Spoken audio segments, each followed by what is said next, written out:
Sir आमचं जर एवढं कळणं आहे की जो माणूस समाजाचा उपयोग स्वतःच्या स्वार्थासाठी राजकीय फायद्यासाठी करत असेल, आम्ही एवढं करून सुद्धा तुम्ही पुन्हा त्यांना देत असेल तर आम्ही तुमच्या पाठीशी राहून काय फायदा? ह्या पुढे आमच्या भूमिका आम्ही तुम्हाला तेच म्हणतो की त्यांना नाही दिलं तर आम्ही समाधानी आहे. लोकांना संधी द्या. तुम्ही जर आमचं ऐकून पुन्हा त्यांना संधी दिली तर पूर्ण युवक युवती पूर्ण मोठी समाज जे जे त्यांना न मानणार आहे व आम्हाला मानणार आहेत, आम्ही त्याच्या पुढे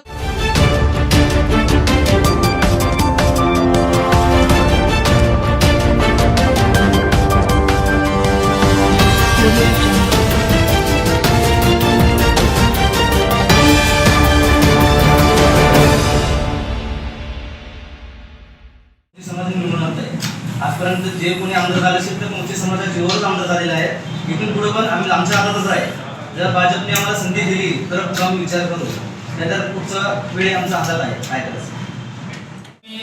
जेव्हा मी युवक अध्यक्ष होतो त्यावेळेस देवेंद्र भंडार सुद्धा युवक अध्यक्ष होते. मी युवक अध्यक्षपद इतर युवकांना संधी भेटण्यासाठी राजीनामा दिलो. त्यांनी फक्त स्वतःच्या अस्तित्वासाठी स्वतःचं कुठेतरी कल्याण करून देण्यासाठी सोलापूर जिल्हा मोची समाज संघटनेचा राजीनामा दिलेला आहे. तर त्याच्या मागे जरी आम्ही पूर्ण युवक लागलो तरी त्यांना स्वीकृत सदस्य मिळवण्यासाठी येणाऱ्या 7 तारखेला मीटिंग घेण्याचं ठरवलंय. म्हणजे हे पदार्थ पाठवण्यासाठी माझं रोहिणताई कळवकर असू दे, देवेंद्र दादा असू दे, सचिन कल्याण शेट्टी, पालकमंत्री जयकुमार गोरे असू दे, विजयकुमार देशमुख, सुभाष देशमुख आणि प्रदेशचे जे कोणी असतील बीजेपीचे जे लास्ट टाइमला जे विधानसभा झालं त्यावेळेस बीजेपीचं पूर्ण काम शहर मध्ये मोची समाजाने पूर्ण ताकदीने काम केलं आहे. युवा वर्ग पूर्ण त्यांच्या पाठीशी आहे.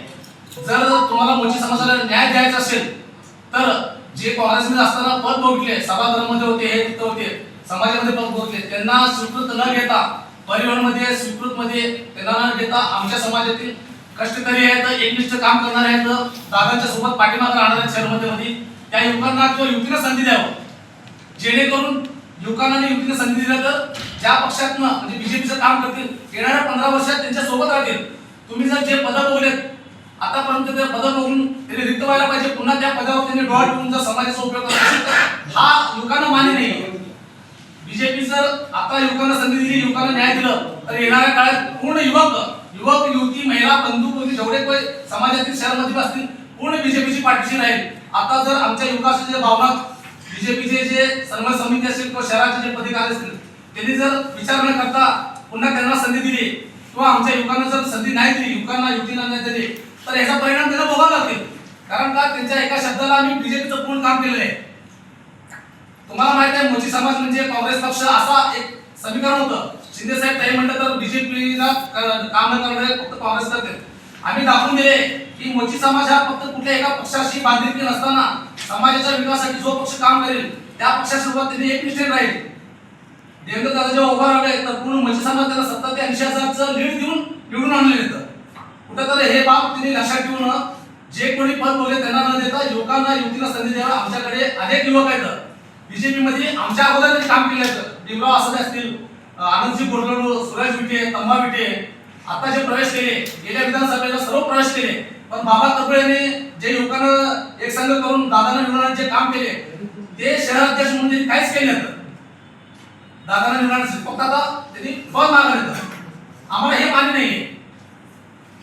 कुठं तर तुम्ही पत्रकार म्हणून आम्ही जे तुम्हाला तुमच्या मार्फत लोकांना कळण्यासारखं जे आम्ही पत्रकार परिषद घेतो त्याचं तुम्ही चांगल्या प्रकारे नोंद देऊन मोठ्या समाजाला युवकांना मित्र कुठं न्याय द्यावं हे तुमच्या मार्फत आम्ही सर्वांना कळवतो. आणि तुम्ही हे काम हे आमचं जे उठाव सर्वांना तुम्ही चांगल्या प्रकारे लक्षात येण्यासारखं तुम्ही करताल हीच अपेक्षा करतो. आणि तुम्ही आम्हाला बोलण्यास संधी दिली, आमचं चांगलं ऐकून घेतल्याबद्दल तुमचा आभार मानतो. धन्यवाद.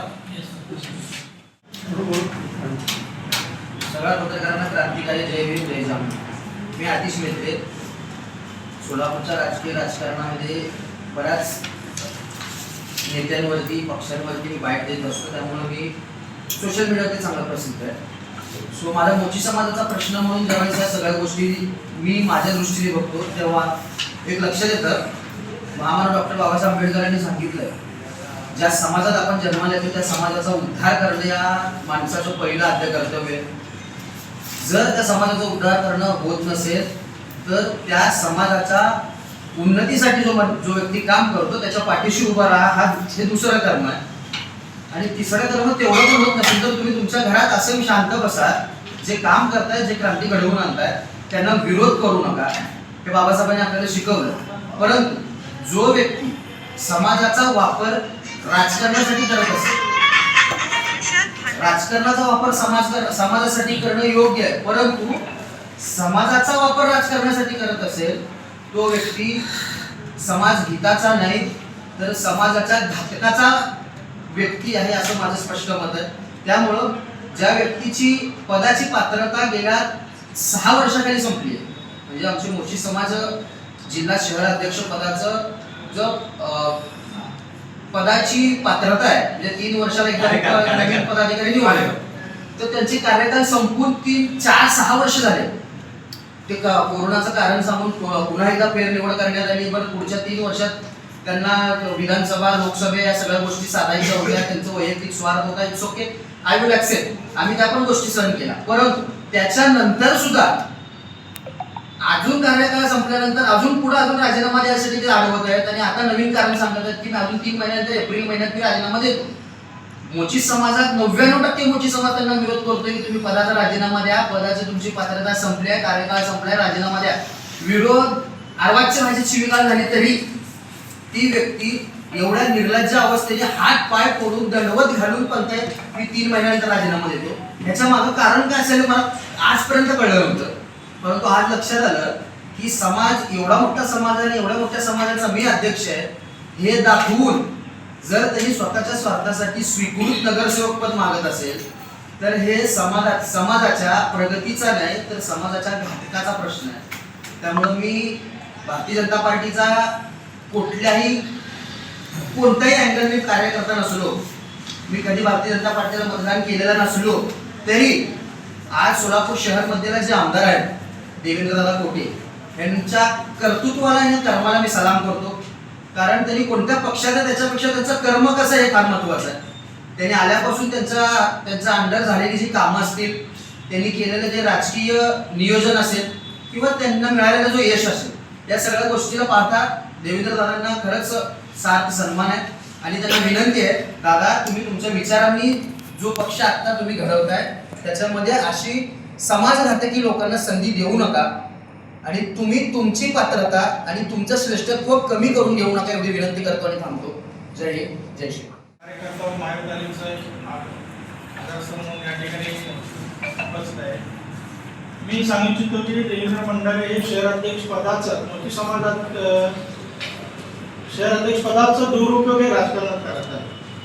कारण का मोठी समाजाचे अनेक उमेदवारी या ठिकाणी नगरसेवकाला थांबले होते.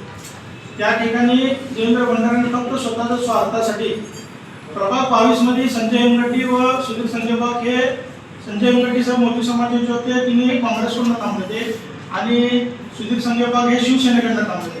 तिथं मोठी समाजाचा एकही उमेदवार नव्हता. त्या ठिकाणी जाऊन मोठी समाजाकडून जाहीर पाठिंबा म्हणून त्या ठिकाणी प्रभाग 22 मध्ये डिक्लेअर केले व तसेच प्रभाग 15 मध्ये अंबादास करकोळे, फुलारेताई असं हे 4 जणांचं पॅनल होतं. त्या ठिकाणी एकदाही प्रचारला न जाता कारण काय केल्यानं की चेतन नवडे त्यांचं जवळचे मित्र आहेत म्हणून तिथं त्या प्रभाग 15 मध्ये त्या ठिकाणी त्यांनी प्रचार करून केले नाही समाजाजवळ.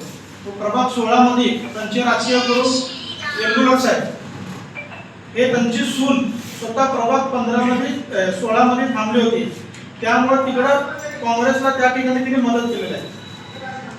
असे अनेक कारण या ठिकाणी देवेंद्र फडणवीस स्वतःच्या स्वार्थासाठी त्या ठिकाणी त्यांनी वेगवेगळ्या ठिकाणी वेगवेगळे प्रचार केलेले आहेत. आणि गेल्या लोकसभेला त्यांनी स्वतः फारुख शाब्दी यांना बोलून घरी सत्कार करून त्यांचा पूर्ण सत्कार घरात बसून पूर्ण एरियात त्या ठिकाणी त्यांनी देवेंद्र फडणवीस ठेवले ते ग्रुप आहे आणि त्या भागातून शाब्दीला त्या ठिकाणी मतदान पडलेलं आहे.